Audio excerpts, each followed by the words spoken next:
Could the ANC possibly be wanting to destabilize the Western Cape so that they could basically put a state of emergency on the province and take central control over the province because of the unrest? That's working under the assumption the ANC is able to sow discourse and violence. Actually, Byron, now that you think about it, the ANC only knows violence and sowing discourse. The entire history is based on violence and sowing discourse. So what you are saying is that the ANC is using a bylaw that doesn't really exist to anger the taxis, and then are using the taxis as proxy to cause social upheaval in the Western Cape. I am not making that allegation. It was an allegation made to me. And all I'm doing, ladies and gentlemen, is repeating the allegation to you. And as good, hard-thinking individuals, you can draw the conclusions. The Transport Minister today has come out and said that apparently this bylaw in the Western Cape, which enforces basically national law, when applied, the ANC says, but that's illegal. It's not illegal, mate. It's them following the law. The Minister of Transport didn't just say the bylaw is illegal.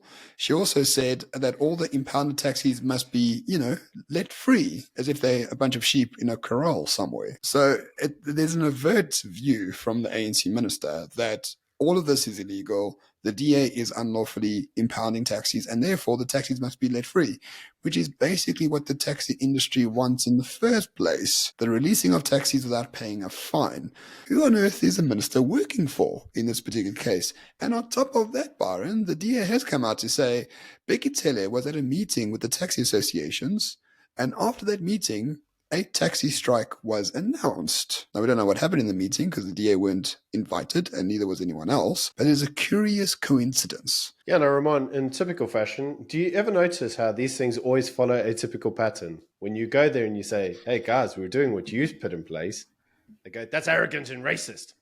Well, it turns out that that's actually exactly how the city of Cape Town has been classed, as arrogant and racist, even though all they're really doing is following the law as it's enabled in the National Land Transport Act. The city of Durban impounds taxis.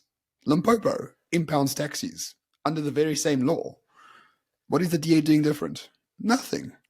Except maybe they enforce the law more equally than any other province, so maybe that's why shit is burning more fervently in the Western Cape. As we well know, it's the only province not governed by the ANC, and the ANC wants nothing more than to govern it once again. They don't want to do it through elections. I mean, come on, that's hard work.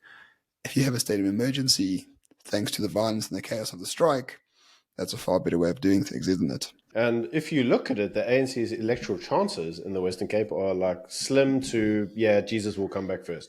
So it's not really likely that the ANC is going to take that province. It's just never going to happen, mate. They desperately want the Western Cape with a sore heart because it's the only real province left with any form of cash. They looted everybody else. They really, really, really want to get their hands on the Western Cape to loot what's left of the Western Cape.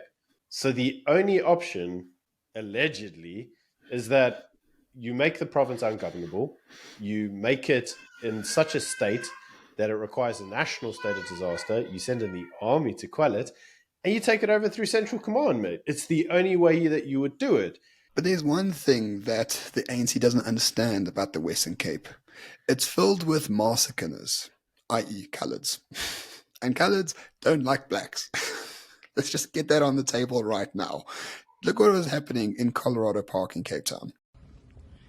Here we live on Zamora's Bridge, Colorado community, going out in full burst.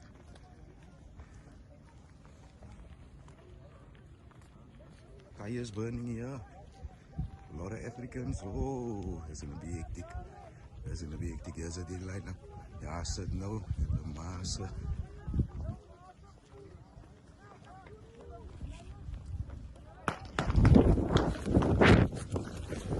And also, based on the latest data from the Social Research Foundation, the DA is doing very well in the Western Cape. They have overwhelming coloured support in the Western Cape as well.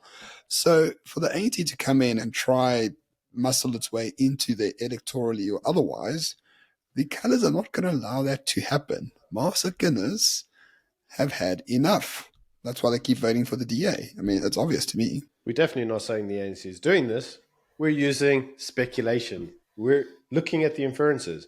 But we have to ask the question, And Becky Selly's on the ground floor, and the Minister of Transport's on the ground floor, and all they do is add petrol onto the flames.